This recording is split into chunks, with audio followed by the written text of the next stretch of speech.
Welcome to the Ministry Pipeline Training video series. Today's video is all about calendar planning.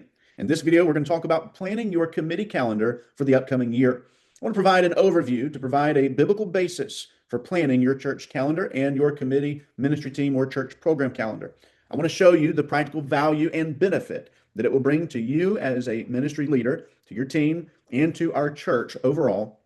I'll provide a timeline to help you guide through the process of planning your calendar, and then some practical tips that will help you lead your committee through this process. Let me begin first with the biblical basis. The book of Proverbs reminds us that the plans of the diligent lead surely to abundance, but everyone who is hasty comes only to poverty. Solomon writes with these words of wisdom, reminding us that there is great value in planning. An old adage reminds us to plan the work and to work the plan. Someone once said, who was a Marine, that failing to plan is planning to fail. I believe that that is all in line with what Solomon writes to us in Proverbs 21 and verse number 5. So as we think about this timeline, as we think about preparing for this 2026 and 2027 calendar year, I want to give you a couple of important dates real quick. First, you have between now and June 26th to prepare your calendar for your committee, ministry team, or church program. On June 26th at noon is the deadline to turn in those master calendar plans to the church office. We need those in a promptly time frame so that we can put all of those events from all 30 of our committees and put them on the master calendar for a number of reasons. We'll talk about the value and benefit of having those in just a few minutes.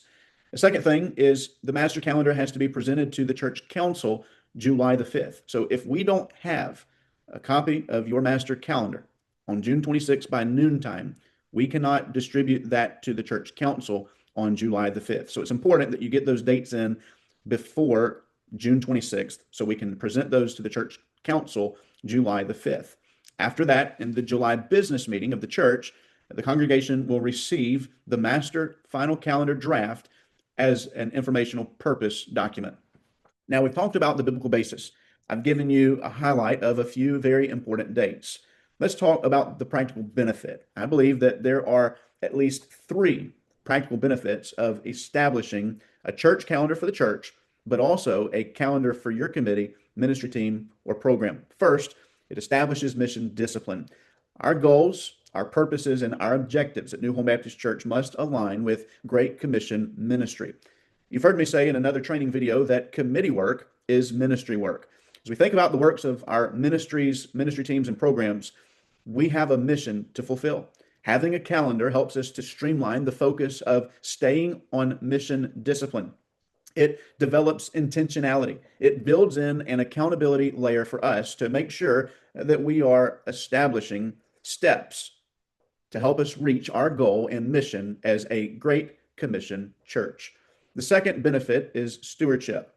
There are a number of ways that a church calendar will help you and I steward our resources. First, time. When we think about stewarding our time, we know that we only have a number of days. We know that we only have so many days in a year, and we want to utilize the best number of those days to accomplish all that God has called us to. And if you think about it, I know there are 365 days in a typical year, but there are only 52 Sundays in a year. And many of those Sundays are holidays, and many of those Sundays are special days. And we want to do everything that we can to leverage all 52 weeks of the year. The other way that it helps us with stewardship is beyond time. It helps us to steward our financial resources. When we know exactly where we're headed, we can funnel resources more appropriately, more diligently, more wisely. When we know where we're headed, we can plan accordingly. If you only have 4 quarters to a dollar, you can't spend 5. Helping us identify what we're going to do, how we're going to do it, will help us to know how to steward our finances. A third way that it helps us in stewardship is people. We want to make sure that our talent is not exhausted. We want to not burn out our individuals here at New Home Baptist Church. Someone once said, you can either burn out or you can rust out. Well, I say to that, either way, you're out. So we want to prevent burnout. We want to prevent overextending ourselves. We want to prevent overcommitment, committing more and promising more than we can actually deliver. Now, all this, no doubt, is done in the power of the Spirit and under His control and help, guidance, and direction. but it certainly helps us to steward these resources with God's help. A third benefit and value that calendar planning brings to you and to me is respect. Respect goes a long ways. As a committee, as a ministry program leader or ministry team, when you produce a church calendar for your committee, you are respecting people's time. You're respecting their holidays. You're respecting what they can offer. You're respecting the fact that they now get to plan around the church calendar when they are making preparations for vacation and weekends away. When they know what our vacation Bible school dates are going to be, or when they know homecoming, or they know revival dates, well, they can plan accordingly. And you're respecting those individuals, their time with their family, and with what they're already committed to. Another benefit of having this master calendar in place is we're able to coordinate the safety and security details for all of the events and activities that take place on our campus here at New Home Baptist Church. We want to make sure that our safety and security procedures are followed and that we have the appropriate people on standby and here on campus to be able to facilitate those necessities. And having your information will certainly help us to be able to do that. Another reason that this is important is we are receiving many requests for an opportunity to use the facilities outside of the church calendar. The trustees are filtering through those requests, but in order to do so, they need an accurate copy of the church calendar. And so you having those events already marked on the church calendar will help us to be able to navigate through those requests, and it will help our trustees to have an accurate calendar when doing that as well. As a committee chairperson, I want to encourage you to think about prayerfully and thoughtfully about how you will navigate your committee through this planning process. I want to encourage you to meet with your committee during the month of June. Typically, we try to have a church council meeting on the first Sunday evening of the month. And as we think about that specifically to this month, for the month of June, we will not have a church council meeting. So what we're asking you to do, instead of having a church council meeting on the first Sunday night of the month, just like we try to rotate, go ahead and have your committee meeting this Sunday night. That would be great, or at least in the next couple of weeks. As a chairperson, not only should you call a meeting with your team, but you should bring with you and present it to your team a rough draft of the calendar ideas that God has led you into. Identify the projects that you would like to see your team work on over the next year, and what goals have you established already that you've seen accomplished? What goals have you seen work progress towards? And what goals would you like to set for the upcoming year, 2026 and 2027? Bring a rough draft of that master calendar to your committee and present it to them. Let them know what direction you feel led and get their feedback, get their ideas. Listen to what they have to say about the items that you've already labeled and identified on your calendar. There's some tools that will help you to do this and to do it well. One of the first tools is our bylaws. Our bylaws have self-imposing dates for some of our committee work. For example, there are certain announcements with our deacons that have to be made the last Sunday of May, the third Sunday of June, the first Sunday of July. Those are all date specific. Go ahead and list each of those. Another would be fifth Sundays when we observe the Lord's Supper. Go ahead and list those out. If you have a committee that has recurring meetings on a specific day of the month, for example, our finance committee always meets the Sunday before the third Wednesday of the month. So they meet the Sunday immediately before the third Wednesday to review the church business meeting items, including the finance committee reports. Go ahead and list all of those out on a calendar so you can prepare that for your team. Our deacons, well, they meet the first Monday night of each month. There are a few occasions in the calendar that they need to adjust to a Tuesday.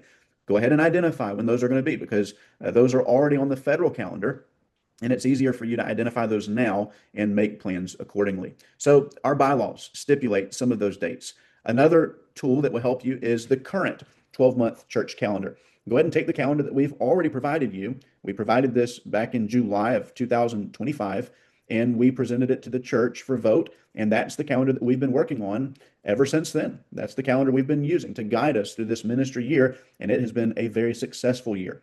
So think about the current calendar that we're using. Simply update the dates of those items that your committee was responsible for coordinating to a date that reflects the 2026-2027 calendar year. Look at the church calendar, but also look at the community calendar. What's going on in our community? Look at the Chamber of Commerce website. Identify community events, those like the Florida Forest Festival. How can your committee, ministry team, or church program plug into already existing calendar events in our community, but thirdly, in our denominational calendar? Think about the Southern Baptist annual calendar, from the national calendar that includes special themes and highlighted emphases, and our Florida Baptist State Convention calendar. Look at that. There's great training resources that are available. There are great programs, retreats, men's conferences, women's conferences. Find those calendarized items. And instead of creating and reinventing the wheel yourself, just plug into what's already going on and save the work for someone else. The heavy lifting can be done by someone else. You and your team can just plug into what's already happening, go and assist, and you can plug in, serve in those capacities. Let me give you another item that will help you is our vision chart. Now, I'm working through our 2026-2027 vision. I'm going to give you a sneak peek into it right now. Our vision for this coming year. God has used several instances to affirm to me that this is the direction that I feel like we are being led into, and that is called to belong. In Romans chapter 1 and verse number 6, Paul is writing this letter to the church at Rome, and he's reminding them that just as those Gentiles, they have been called to belong to the Lord Jesus Christ. You know, when I think about our community, I think about folks that feel like they don't belong to anything. I was in the hospital visiting just recently, and I met a lady there that has lived in our community for 5 to 6 years. She doesn't have a church home to which she belongs. It broke my heart because just 6 months ago, her husband passed away, and she's looking for a church to which she can belong. I think about another individual that I learned about recently who was found dead in their home for a year and a half. They'd lied there on that floor, nobody aware. That broke my heart. They didn't have a place to which they belonged. Folks, there are a lot of people in our community that feel like they don't belong.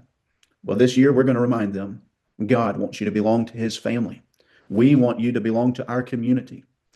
God wants to remind us as a church that we belong to his kingdom for his kingdom purposes. And so we're going to navigate through that in the coming months. That's just a little sneak peek of the theme that I'm going to be sharing with you over the next year. So you be praying for me as I seek God's leadership in this direction. Let's keep moving. The vision chart will be a big help to you. And as you think about the ways that we're going to emphasize that theme called to belong, you'll find ways that you can promote that theme through your ministry, such as if you're a Sunday school teacher, or if you're a care group leader in one of our Sunday school classes, you can organize a social and a fellowship to let your class know that they belong to community. They belong in fellowship. So that'll be a big help. Let me give you another tool. Our pre and post activity reports are very important. Our pre and post activity reports are helpful to help you identify the details of your calendarized item. On the reverse side of your calendar is a 6-month calendar. On the reverse side, rather, of your pre and post activity report, on that reverse side, there's a 6-month planning timeline, 6-month planning calendar. It helps you cover all of the bases, everything you need to plan your event. And so as you plan this pre-activity report, you'll be able to identify everything you need before the event. And then you'll be able to take notes and record and document those notes after your event when you debrief. Now, let me say this in case it doesn't come through in another part of this video. When you complete your master calendar and you turn that into the church office, please accompany that with these pre-activity reports. Think about it this way. When you submit that report to the church, there's a couple of benefits to that. In the top middle section of your pre-activity report, it includes different types of activities. It could be a evangelistic activity. It could be a worship event. It could be a training activity. It could be an activity to promote fellowship and social involvement in your event. It can be an activity that's designed for outreach. It could be an activity that's designed for community ministry or service. Whatever criteria your event is, check the box. I say this kindly. If it does not fit one of those criteria, it doesn't belong in the church. Well, it may belong to another group, but we're a gospel ministry. We're a Great Commission ministry. We want to find ways to accomplish the things that God's called us to accomplish. So I encourage you to look over your report, make sure that it identifies with one of those types of events, fill out the rest of the information, use the calendar planning on the back, and then turn that into the church office so that we can look at our church calendar. And if we have 50 social events, but we only have one evangelistic event, well, guess what that tells me? It tells me we need to make adjustments somewhere. It means that we love fellowship and socialization, and we should. But it reminds me that we need to be overcorrecting in some ways, or not overcorrecting, but we need to correct in the area of evangelism, create some of those opportunities. So I think you get the point that we want to make sure that we are balanced in all the activities that we do, that we don't just do one kind of activity. If all we do is evangelism, evangelism, evangelism, and we don't have an opportunity for discipleship, well, we're out of balance. We've got to create some opportunities for discipleship. So find out where your activity fits and let's plug those in appropriately. In addition to your master calendar and your pre-activity form that you're going to use for each of those events, the third thing I would encourage you to turn into the church office is a bulletin write-up. This is a 2 to 3 sentence paragraph that describes the event that you want to have, an invitation that you would use to invite people from using the church bulletin. This will be used in our church office by our staff to develop promotional material such as graphics, bulletin inserts, calendarization items, because your event is going to go onto the master calendar, which is available on the church website. And in that event, there's a place for event description. We don't want to leave that blank. We want to have something to fill in with your event. So please help us with that. And that would be a great item for assistance for us. I would also suggest this. Another tool that would be helpful to you is to request assistance from other teams. In fact, today I was in a meeting with our church staff, and one of the events that's coming up is the Father's Day recognition. And as I record this right now, we are preparing for the Father's Day recognition. Our WMU ministry is coordinating the details of that specific Father's Day recognition event, but they're going to be reaching out to some other committees. They may reach out to the youth committee to say, hey, can we have some teenagers that can help that day? Or to the children's ministry. Can we have some children help us that day? They're going to reach out to the music committee and our minister of music to organize the details into the planning of the worship service to make sure that we are balancing our worship service and that we're coordinating those details. And you could say it this way: the right hand needs to know what the left hand's doing. So that helps us to coordinate those details. Now, let me transition here and remind you that we're not just looking at church activities as far as events or field trips. We want to include those in this master calendar, but I'm going to encourage you to include things such as Sunday school fellowships, incentives, back to Sunday, Sunday school Sunday, or step up Sunday, and think about building maintenance and projects that the building committee might want to take on. Go ahead and include a calendarization of those, the scope of the work, what will be included in all of that. Outreach events in our community, musicals, rehearsals, training events that you want to lead or participate in at another ministry or one of our associational churches. Go ahead and put all that in your master calendar now. That way we can put it on the church master calendar, and we'll be able to identify, are there numerous events on one day that are competing for space and people, time, or is this something we can do easily? Let me give you another thing that I would like to ask. I would like to ask our brotherhood to plan our Mother's Day recognition. Again, work with our minister of music to outline the order of service and those details, but make sure that our brotherhood is planning ahead of time to coordinate Mother's Day recognition. The other thing is our WMU ministry. Make sure you guys are coordinating with our minister of music and that we're coordinating details ahead of time to recognize Father's Day. So brotherhood handles Mother's Day, WMU handles Father's Day. The other calendar items you want to be aware of is special denominational offerings. For example, as a Southern Baptist church, we participate in multiple denominational offerings. We include the offering for One More Child. We include the offering for Lottie Moon Christmas offering. We include the Annie Armstrong Easter offering. We include, for the state of Florida, the Florida Baptist Convention, the McGuire State Missions offering. And we also include a special offering for our Taylor Baptist Association. Now, I've named 5 of them for you. There are more, but each quarter we ask a auxiliary ministry to adopt one of those 4 primary offerings. And for 3 months, you're using a calendar to promote that special offering emphasis. We call it missions education. And during the Children's Change offering on Sunday mornings, we've already come up with a list of ways to highlight that specific missions offering. And so you'll have an opportunity in the bulletin to designate a space for a 1 to 2 or 3 sentence write-up about the emphasis for that Sunday. You'll include that over the period of about 12 weeks. You'll encourage our church why they should give to this special offering. And it has been incredible to see folks get engaged in missions education. Let me give you a structure of what that looks like. We've updated it for this year so that some of our auxiliary ministries are focusing on a different missions emphasis than last year. So WMU, you guys are going to be assigned to McGuire State Missions, and that's for the state of Florida. And that offering normally takes place following the summer. So you're looking at July, August, September. Our WMU will focus on promoting McGuire State Missions offering. And get this, there's also a ladies' tea, a banquet that's going to take place in the month of August. So this is a great opportunity for you to promote McGuire State Missions offering through your tea and ladies' gathering.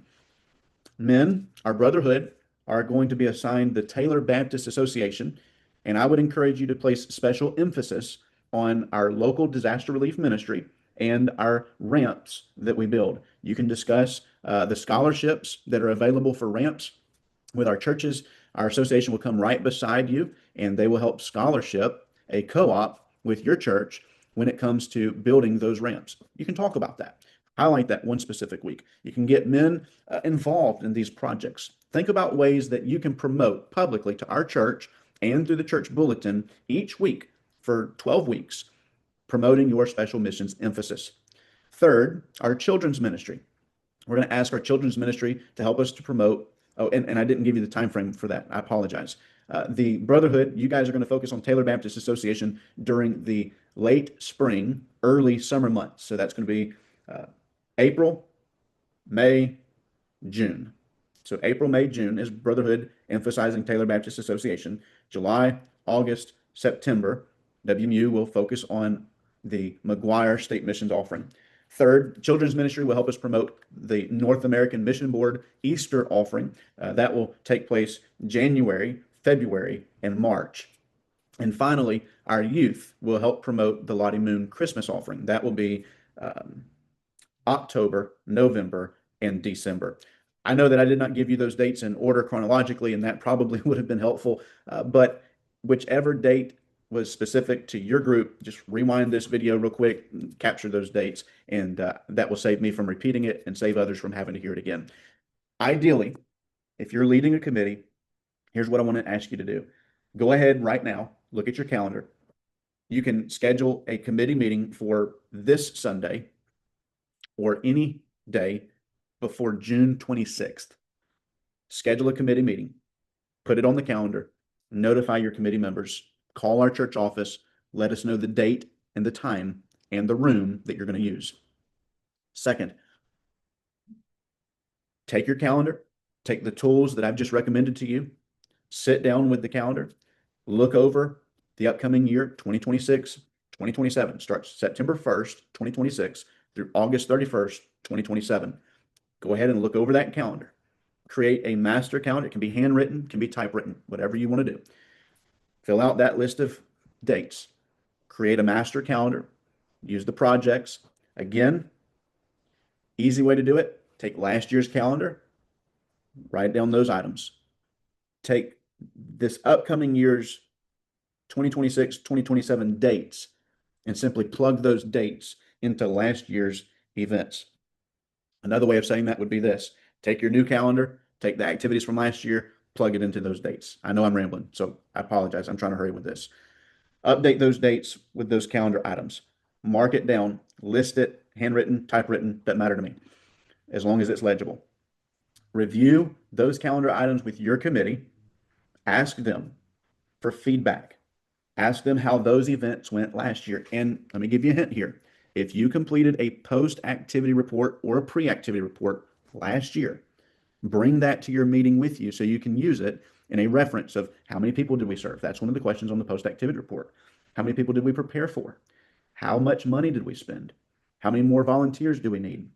Was it a better time that it could be prepared for? All of those are questions that you'll be able to answer from your questions. Review those questions with each of those calendar items. Be willing to eliminate any calendarized items that are not necessary. If they don't help us accomplish the Great Commission, if they don't fit in one of those categories we've described above with the pre-activity report, get rid of them. Replace them, update them, add something else to replace it. Remember this, no sacred cows. Let's start with a zero base calendar if we can, and ask the Lord what direction he's leading us for this year. There are going to be some non-negotiable items. Again, as much as we'd love to start completely zero-based, there are some essential items. Those fifth Sundays, we have the Lord's Supper, we have the fifth Sunday night sing, our bylaws impose specific dates. I understand all that, but let's update as much as we can where we can. If there was an activity, and everything's not about ROI, everything's not about return on investment, but if there was an activity that you poured a ton of energy into, people, time, space, resources, money, if you poured a ton of that into an event and it did not produce a good, fruitful return, everything's not about return. There are some events that God's going to call us to that we have to be faithful and do the task that God's called us to, regardless of who shows up. However, there are some things that we find ourselves involved in that God didn't necessarily call us to that. We do it just because we've always done it. Those are the events that you want to eliminate or revamp them altogether. You've got to ask yourself honestly the question, how fruitful is this specific event that we participate in? How could it be done better? How could it be done differently? Or do we just need to eliminate it? Also, in your meeting, as you're going through those events, consider the space that you're going to use to have this event. Will it be indoors? Will it be outdoors? What rooms will you need? That's important for us because our custodial staff needs to be alerted that if they need to come in and prepare those rooms, or when you get done with those rooms, they have to be here to help clean up those rooms and make sure that everything's put back together the way that it needs to be. There's a lot of moving parts. So when we know what rooms you're going to use, that helps us to be able to coordinate with our staff appropriately. Approve your calendar as a committee. Listen, even though you're a chairperson, you have a major voice and a very important voice, and I value everything that you do. However, we're a team, and we take our committees, ministry teams, and church programs from a team approach. And so don't just create a calendar and put it in stone yourself. Work with your committee and get their feedback, get their responses, and you guys together as a committee. Now, yes, you as a leader have a responsibility to present a draft to them. I have that same responsibility for multiple committees myself, but also with my staff team and with the church overall. However, I don't set those in stone. I always, in every role that I'm in, present that for discussion, for improvement, to eliminate, to delegate, and to designate. And those are important things to do, and even at times to eliminate, if I didn't say that already. So approve your calendar as a committee first, and then present that to the church council by submitting it to the church office by June 26th at noon. Finally, again, that calendar will be presented to the church after it's presented to the church council. Church council will get it July the 5th, and the business meeting to follow that, I believe that's on the 12th. The church will review it just for informational purposes. We won't vote on it because we don't want to put ourselves in that kind of a corner, but we will review it for information purposes and place it on file. Okay. I certainly hope that this video has been a help to you. It's probably a little bit longer than what I anticipated covering, but let me just give you a quick snapshot. Review last year's calendar, know the dates for 2026, 2027, put them into a master calendar for your committee. Submit those to the church office by June 26th at noon so we can prepare that for the church council coming up July the 5th. Don't just make decisions on your own. Work together with your committee to do this. And I would please strongly encourage you, check the bylaws, make sure there's no self-imposed dates there. Please use your pre and post activity reports. Accompany that with your master calendar for your committee, and then also a brief write-up, 1 to 3 sentences describing your event so we can include that in the bulletin. That's all that I've got for this video. Thank you for joining me in this series of our videos for the Ministry Pipeline Training. This video has been all about planning your events and calendar for the upcoming year. If you have any questions, please don't hesitate to reach out, and know that I'm always here to help you and to guide you. I am here right beside you to encourage you, to help you and strengthen you in these days. We'll see you next time on the next Ministry Pipeline Training video.